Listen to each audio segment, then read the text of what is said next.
The Galactic Council expelled humanity in a single vote. And within 2 weeks, the entire galaxy realized it wasn't the humans who needed the Federation. It was the Federation that needed humans. My name is Kelrix Vorn, and I have been an observer for the Galactic Council for 73 cycles. I have watched empires rise, fall, negotiate, backstab, and occasionally, very occasionally, do something monumentally stupid. Today was going to be special. I could feel it in my secondary spine. The council chamber buzzed with that particular energy that only comes before a truly terrible decision. You know the feeling, that moment right before someone does something irreversible and everyone in the room knows it, but nobody wants to be the one to stop it. Yeah. That energy.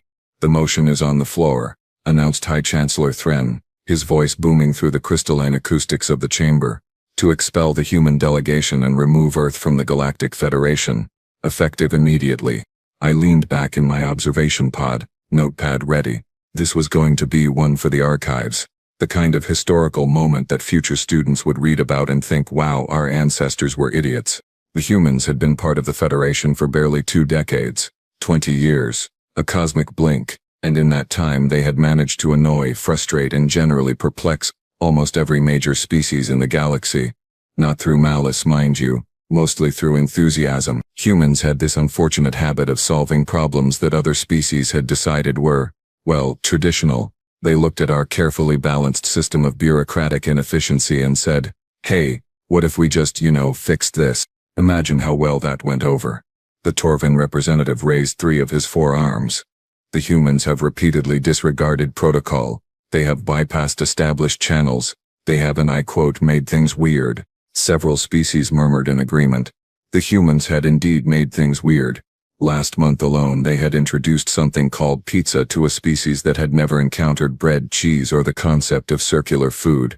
The resulting cultural upheaval nearly caused a civil war. They do not respect our traditions, added Ambassador Quilnax, her scales shimmering with indignation. They question everything. They want to know why we do things certain ways. They have this infuriating phrase, if it ain't broke, don't fix it, and then they immediately ignore it. I wrote that down. The irony was delicious. The Krell delegate, a massive creature that looked like someone had given sentience to a boulder, rumbled forward. They are too aggressive, too curious, too human. He said the word like it was a diagnosis. They look at space and see possibility. They look at danger and see adventure. They are frankly exhausting. More murmurs, more nodding of various appendages. I noticed the Valorian contingent stayed quiet, which was interesting. The Valorians had been working closely with humans on several projects. Medical research, agricultural development, things that actually, helped people, but they said nothing now. Politics. Always politics. All in favor of expulsion. Arms, tentacles, pseudopods, and various other limbs rose across the chamber. I counted quickly. 73%. Well above the required majority. The motion would pass. Any opposed? 12 species. The Valorians, obviously. A handful of smaller delegations who had benefited from human trade agreements.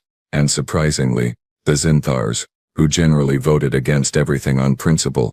The motion passes, Thren declared, his voice carrying a weight that suggested even he thought this might be a mistake.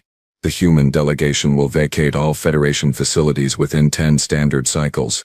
Earth's membership is hereby revoked. The chamber erupted. Some species cheered. Others looked uncomfortable. The Torvan delegation started a celebratory dance that involved far too many limbs moving in far too many directions. And the humans. Ambassador Rebecca Frost stood slowly. She was tall for a human, with silver hair pulled back severely, and eyes that had seen more negotiations than most species had seen stars. She had been quiet during the entire proceeding. Hadn't argued. Hadn't pleaded. Hadn't done any of the things expelled species usually did. She walked to the center platform, her shoes making soft clicking sounds that somehow cut through the noise. The chamber fell silent. Everyone wanted to hear this. The desperate plea for reconsideration. The anger. The threats. Something. Rebecca looked around the chamber slowly, making eye contact with dozens of species. Then she smiled. Not a warm smile. Not a friendly smile. The kind of smile that made my secondary spine tingle again. Understood, she said simply. We'll be gone in 5 cycles. Not 10. We wouldn't want to overstay our welcome. She turned and walked out. Just like that. No speech. No drama. No begging. The chamber sat in confused silence. That was unexpected, Thren said finally. I wrote in my notes. Humans accepted expulsion with zero resistance. Either they have a plan, or they are better at hiding emotions than we thought. Neither option is comforting. The Torvan delegate laughed nervously. Well, that was easier than expected. They must have realized they needed us more than we needed them. I looked at my notes again. 73 cycles of observation had taught me something valuable. When humans make something easy for you, start worrying. When they agree with you immediately, start panicking. And when they smile like that, run. But nobody was running. They were celebrating, congratulating each other on removing the problematic species, planning how they would restructure without human interference. I closed my notepad and left the chamber quietly. I had a feeling I would need to start a new volume soon. This story was just beginning, and it was going to get very, very interesting. Somewhere in the station I could hear humans humming while they packed. They sounded cheerful. That was the most terrifying thing I had heard all day. The humans started packing on day 1, not day 2, not after a period of mourning or reflection, or angry protest. Day 1, hour 1. Actually, I watched from my observation deck as human staff began systematically emptying their quarters, their offices, their labs, everything. They were whistling, actual whistling, like they had just been given good news instead of being kicked out of the largest political body in known space. Should they not be more upset? Asked my assistant, a young Quellan named Tisk who had recently joined the observation corps. His eye stalks twisted in confusion as we watched a human engineer hum something called a show tune, while disconnecting a power relay. You would think so, I muttered, making notes. You would absolutely think so. By day 2, the human quarter of Federation Station 7 was empty. Completely empty. They had removed everything. Furniture, equipment, plants, even the weird coffee machine that nobody else understood but that somehow kept the entire administrative wing running during late-night sessions. They had packed it all into cargo ships and vanished. Efficient, Tisk observed. Terrifying, I corrected. By day 3 we started getting reports from other stations. The humans were withdrawing from everywhere simultaneously. Every Federation facility, every shared research station, every diplomatic outpost. It was coordinated plan. They had clearly prepared for this possibility long before the vote ever happened. That should have been our first warning sign. Station Commander Valrax called an emergency meeting on day 4. He was a Krell, built like a mountain, and I had never seen him look worried before. He looked worried now. The humans have withdrawn from the Turchin Way station, he announced, his voice rumbling through the conference room. They have also pulled out of the Nexus Hub, the Outer Rim facilities, and this is where it gets strange. They have closed the Henderson route. Silence. Dead silence. The Henderson route was the primary shipping lane between the core worlds and the expansion territories. It cut through a region of space that was technically navigable but practically suicidal due to gravitational anomalies and radiation pockets. Humans had mapped it, plotted it, and made it safe about 15 years ago. Captain Amanda Henderson had spent 3 years of her life making that route possible. It was named after her because she died doing it. Closed? Ambassador Quilnax asked, her scales losing their color. They cannot close it. It is a public route. It belongs to the Federation. Apparently not. Velrax said slowly. Apparently the route requires constant monitoring and adjustment. The humans had teams maintaining the navigation beacons, updating the stellar drift calculations, monitoring the radiation patterns. Without them, the road is, well, not safe. So we will assign other teams, the Torvan delegate said dismissively. How difficult can it be? I watched Velrax's expression. I had known him for 40 cycles. He was not a creature given to anxiety, but his hands, all 4 of them, were clenched. We tried, he said quietly. We sent a Vortem navigation team through yesterday. Standard cargo run. 12 ships. And 3 made it. The others are missing. The room erupted, voices overlapping, panic rising. I just kept taking notes. This was exactly the kind of disaster I had predicted. Humans did not just participate in the Federation, they had woven themselves into the infrastructure so thoroughly that removing them was like removing a few random threads from a tapestry and expecting it to hold together. It did not hold together. By day 5 the reports were flooding in. The medical station on Pallas Secundus had gone dark. Turns out, Humans had designed the entire biological filtration system, and nobody else knew how to maintain it.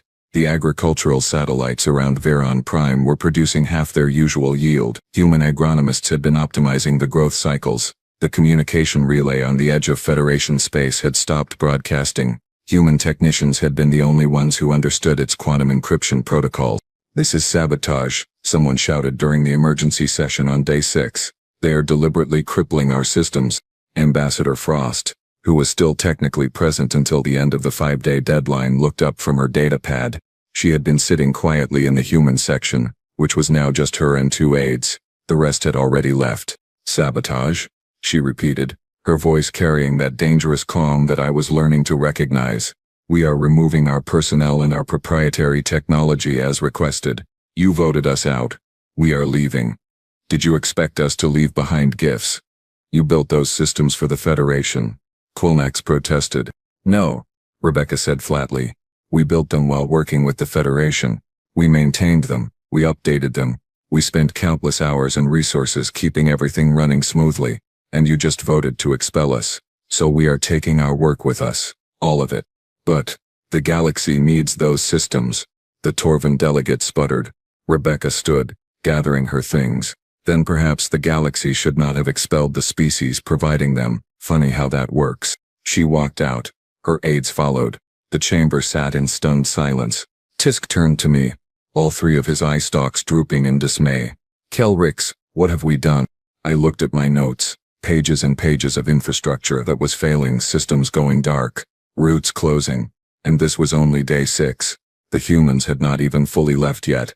"We have made," I said slowly, "a catastrophic miscalculation." The Galactic Stock Exchange crashed that afternoon.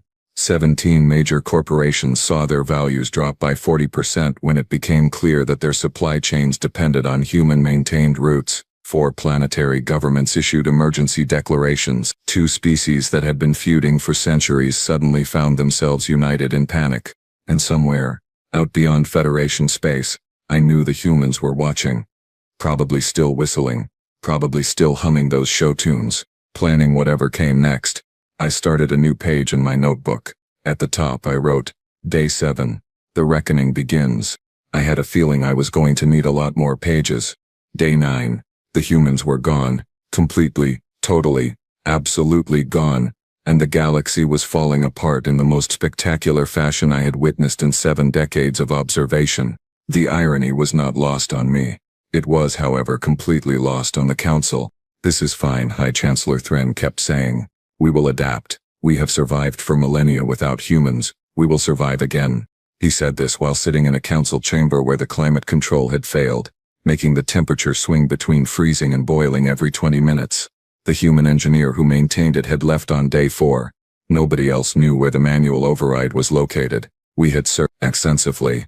Unsuccessfully. Thren was currently sweating through his ceremonial robes. So was everyone else. But sure, this was fine. The Valorian medical crisis hit first. Their primary hospital on the homeworld had been using human-designed nano-surgical equipment. Cutting-edge technology. Revolutionary, really. It could perform operations that were impossible just 5 years ago. Saved thousands of lives annually. The equipment stopped working on day 7. Not because the humans sabotaged it. Oh no. Nothing that dramatic. It stopped working because it needed a software update. A routine maintenance patch. The kind of thing the human medical liaison had been providing every 3 weeks like clockwork. There was no liaison anymore. There was no patch. There were 300 patients mid-treatment when the systems locked up. The Valorians sent a desperate message asking for help. The humans replied with a bill. 40 million credits for the update file plus another 60 million for the service contract they had cancelled when they were expelled. Payment up front. No negotiations. The Valorians paid. They had no choice. Their people were dying. I recorded this with a certain grim satisfaction. Not because I enjoyed suffering, but because perhaps, just perhaps, someone would learn something from this disaster. Spoiler alert. They did not. The Nexus trading hub collapsed on day 11. Well, collapsed is a strong word.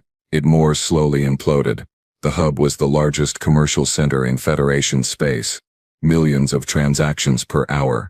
Hundreds of species trading everything from raw materials to cultural artifacts. It ran on something called the Harris-Chen algorithm.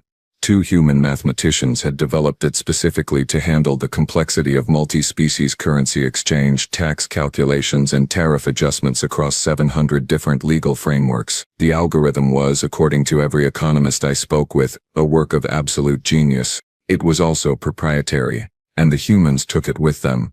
The trading hub tried to revert to the old systems, pre-human systems, systems that had worked fine for centuries before Earth joined the Federation. Except the volume of trade had increased by 800% since the humans arrived. The old systems could not handle it, at all. Transactions that used to take seconds now took hours. The backlog grew, and grew, and grew.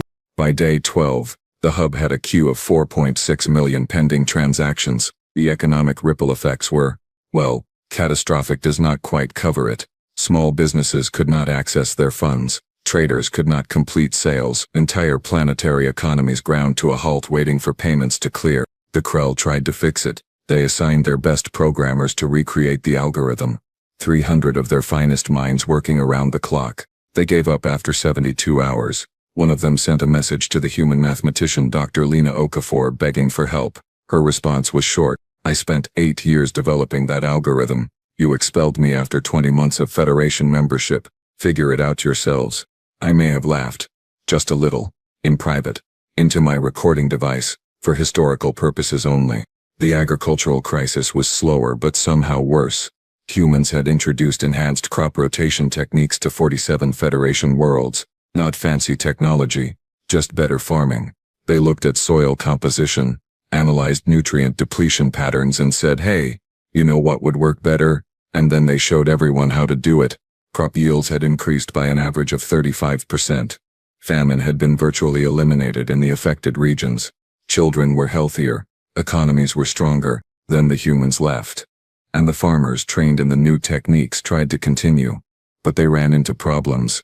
Pest infestations that the humans had warned about, soil imbalances that required specific interventions, equipment breakdowns that needed particular expertise. The humans had left manuals. Thick, detailed manuals explaining everything. But the manuals were in English, and while many species had learned conversational English, technical English was different. Translators helped, but translation of complex agricultural science was imprecise. By day 14, crop projections for the next harvest cycle were down 42% across the affected worlds. 42%. Famine was back on the menu. Literally. The council held another emergency session. Thran was no longer saying things were fine. He was saying we needed solutions. He was saying this could not continue. He was saying someone had to do something. I watched from my observation pod, notepad full, and thought about the sheer audacity of it all.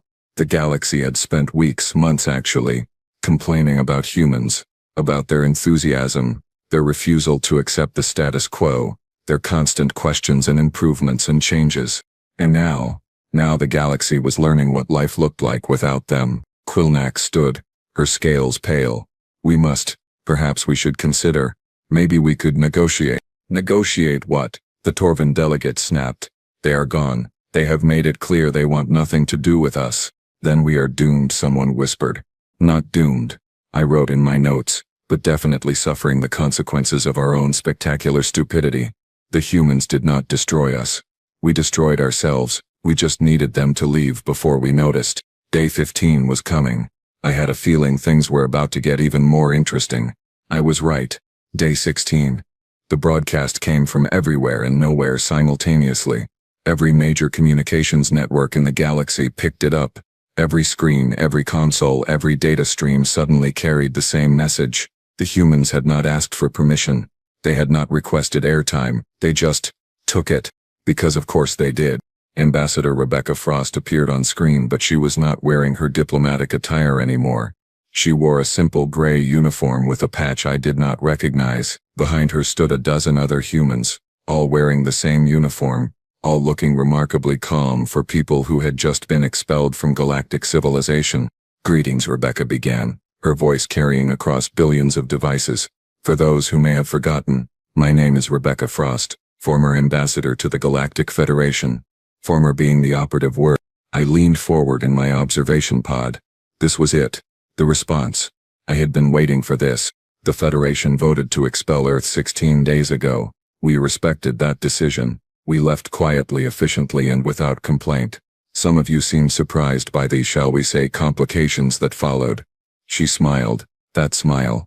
We are not surprised. We knew exactly what would happen when we left because we built it. We maintained it. We kept it running while you argued about protocols and traditions and why things should stay exactly as they always have been. Thren was watching from the council chamber. His face was unreadable. Around him dozens of species sat in absolute silence. But we are not here to gloat, Rebecca continued. We are here to announce our future. Humanity is moving forward, not back, not sideways, forward. The screen behind her lit up with a star map. But it was not Federation space. It was the region beyond the outer territories. The zones marked as uninhabitable. Too much radiation. Too many gravitational anomalies. Too unstable for colonization. Except there were lights there now. Dozens of them. Hundreds. Welcome to the Human Confederation, Rebecca said. Over the past 5 years while we participated in the Federation, we were also preparing for this possibility. We built colonies in regions you deemed too dangerous. We established infrastructure in systems you ignored. We turned death worlds into home worlds, because that is what humans do. She pointed to one cluster of lights. The Kepler network. 15 colonies. Population 3.2 million and growing. Established in a binary star system that you said would fry any living creature. She shrugged. We invented better shielding. Another cluster lit up. The frontier worlds. 23 settlements. They exist in a region with gravitational fluctuations that you claimed would tear apart any structure. We designed flexible habitats. They sway with the gravity waves. It is actually quite beautiful. Tisk, my assistant, stared at the map with all 3 eye stalks wide. This is impossible. Those regions are not survivable. Apparently they are, I murmured, writing frantically. If you are stubborn enough. Rebecca was not finished. We are also pleased to announce that the Human Confederation is open to allies. Real allies. Not members of a bloated bureaucracy that votes based on politics rather than principles. We are looking for species who value innovation over tradition, progress over comfort, partnership over domination. The screen changed again. This time it showed trade routes. New ones. Cutting through space in directions that avoided Federation territory entirely. They connected human colonies to wait. Are those Valorian ships? Tisk asked, pointing. They were. Valorian medical transports traveling along human routes. And not just Valorians. I spotted Zinthar cargo vessels, Quilon research ships, even a few independent traders from species I barely recognized.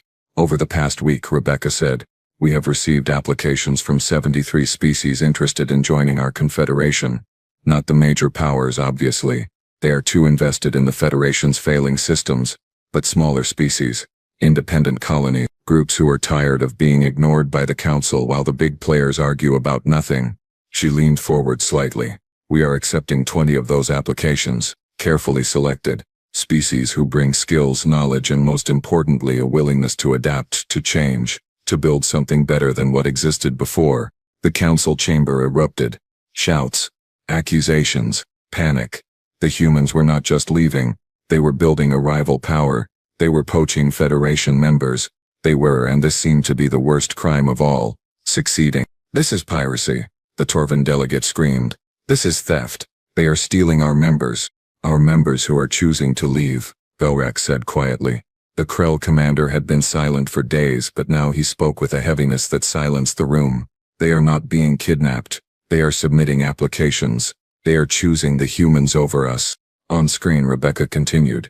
The Human Confederation operates on different principles than the Federation. We do not vote on every minor decision. We do not maintain traditions simply because they are old. We do not reject progress because it makes people uncomfortable. We solve problems. We build things. We move forward. She paused and her expression softened slightly. For species currently in the Federation who are struggling with infrastructure failures, medical crises, or economic collapse, we are offering assistance. Not for free. We are not a charity, but for fair payment or in exchange for resources or through trade agreements we will help, because despite everything, we do not actually want to watch the galaxy burn. How generous, Quilnax hissed. How practical, I corrected, still writing. They are turning a diplomatic disaster into an economic opportunity. Brilliant, really. The broadcast was ending. Rebecca stood. The Human Confederation is here to stay. We are growing, we are building, and we are accepting applications from any species that wants to be part of something new, something better. Visit our communication hub for details. Application process is rigorous. We learned from watching the Federation. We will not make the same mistakes. The screen went dark. The council chamber sat in stunned silence. Then, quietly, almost imperceptibly, several minor delegates stood and left. They did not announce their intentions. They did not make grand speeches. They just left. I recognized them. Species from the outer regions, groups who had been asking the Federation for help with various crises for months and getting nothing but bureaucratic delays. They were going to apply. I knew it. Everyone knew it. We need to do something, Thren said finally. We cannot let this stand. We cannot let them steal our members. They are not stealing anyone, Velrax rumbled. They are offering an alternative, one that apparently works better than what we provide. So what do we do? Someone asked. The question hung in the air. Heavy, desperate. I closed my notebook. I knew what they were going to do. They were going to panic. They were going to scramble. They were going to try to fix in weeks what they had broken over years of complacency. And the humans were already 3 steps ahead. Building, growing, thriving. I had spent 73 cycles watching the galaxy. I had seen empires rise and fall, but I had never seen anything quite like this. A species expelled from the galaxy's ruling body, only to turn around and build something potentially greater. Day 16. The day humanity stopped asking permission and started writing their own future. I had a feeling the Federation was about to learn a very painful lesson about consequences. 6 months. Half a standard cycle. In the grand scope of galactic history, it was nothing. A heartbeat. A blink. It was also enough time to watch an empire crumble. I sat in my observation pod surrounded by reports, data streams and economic projections that read like horror stories. The Galactic Federation was not dead. Not yet. But it was dying.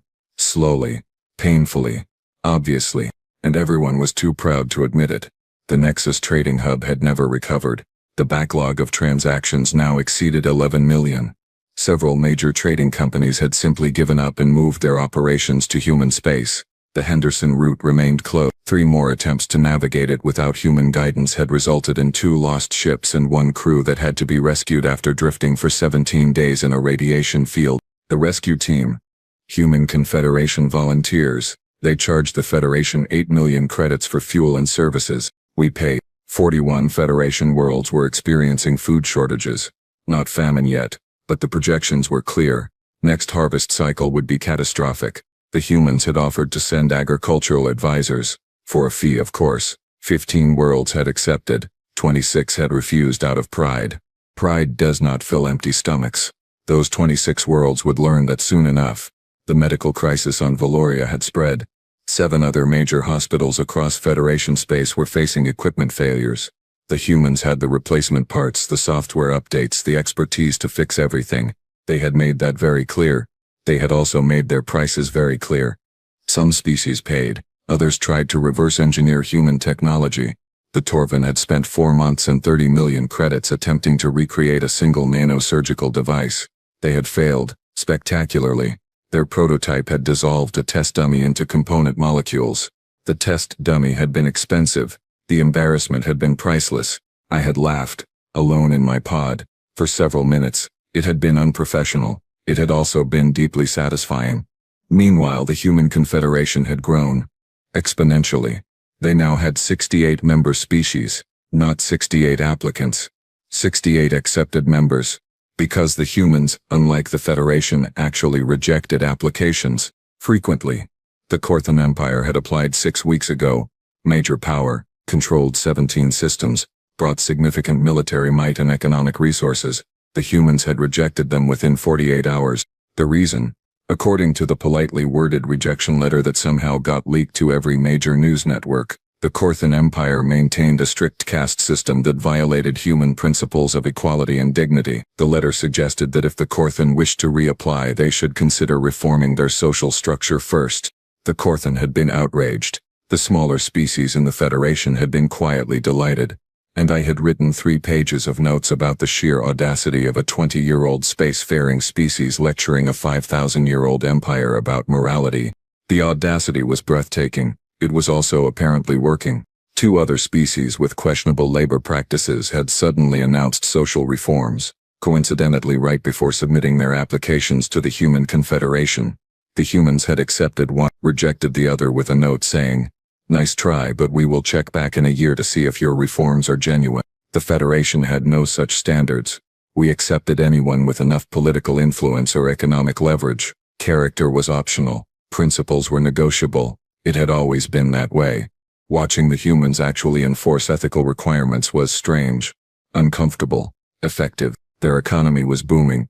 Trade routes that avoided Federation space entirely were now carrying more traffic than our core routes. Human technology previously shared freely was now valuable enough that species were offering significant concessions just for access. The Confederation was turning a profit while the Federation hemorrhaged funds trying to maintain infrastructure we no longer understood. The irony was so thick I could taste it. Thren had called another emergency session yesterday, day 173 since the expulsion. He looked older, tired. His ceremonial robes hung loosely. He had lost weight. Stress would do that. "We need to address the situation," he had said. Not the human situation, not the crisis. The situation, as if vague language would make it less catastrophic. Our economic projections are concerning. Multiple member species are experiencing significant difficulties. We must find solutions. Quillax had finally spoken the quiet part out loud. We made a mistake. The chamber had gone silent. Admitting error was not something the council did, ever. It set precedents. It showed weakness. It suggested that maybe, possibly, the grand and glorious Galactic Federation could be wrong. We acted hastily, she continued, her scales pale. The humans were difficult, but they were also essential. We did not realize how essential until they were gone. "So what do we do?" the Torvan delegate had asked. "We cannot simply invite them back. They have moved on. They have built their own power structure, and frankly they seem quite happy without us." Happy was an understatement. The latest reports from human space showed colony populations growing, new construction projects launching daily, and a waiting list of species hoping to join their confederation. The humans were not just surviving, they were thriving. We had expelled them thinking they needed us. Turns out, we needed them. The supreme joke of the millennium. Future historians would write about this for generations. The day the Galactic Federation voted to expel the one species holding their entire infrastructure together. The day we cut off our own limbs and wondered why we could not walk. I would have found it hilarious if I was not living through the collapse. My console beeped. Incoming message. Priority routing. I opened it, expecting another crisis report, another system failure, another desperate plea for help that nobody could provide. Instead, it was from the Human Confederation, addressed to me personally, to Kelrix Vorn, Observer. I opened it with hands that trembled slightly. The message was simple, professional, devastating. "Mr. Vorn, your work as an observer for the Galactic Council has not gone unnoticed. Your reports have been thorough, honest and remarkably prescient. You predicted this outcome. You documented the Federation's failures with clarity and precision. The Human Confederation is currently accepting applications for our new Historical Documentation Bureau. We believe your skills would be valuable. If interested, please find the application process attached. Note that our standards are high. We reject approximately 80% of applicants, but we thought you should have the opportunity. Regards, Director of Human Confederation Administrative Services." I stared at the message for a long time. They were recruiting me, personally. The humans were not just building a new government, they were building a better one, and they were cherry-picking the best people from the Federation to do it. I thought about my 73 cycles of service. I thought about the reports I had filed, the warnings I had given, the recommendations that had been ignored. I thought about watching the Council make terrible decision after terrible decision while I documented it all for archives that nobody read. I opened the application. It was extensive, detailed. It asked questions about ethics, methodology, impartiality and integrity. It required work samples, references, and a personal statement about why historical documentation mattered. The Federation had never asked me any of those questions. They had assigned me the position based on seniority and availability, nothing more. I began filling out the application. Outside my pod, the Federation continued its slow collapse.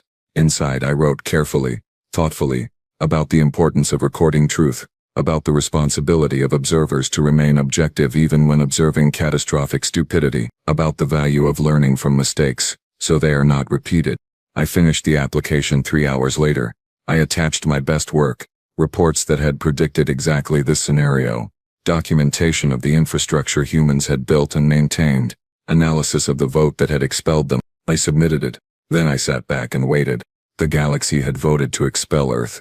Humanity had chosen to chart a new future, and I had chosen to stop observing a dying empire and start documenting the birth of something new. Whether they accepted my application or not, I had made my decision.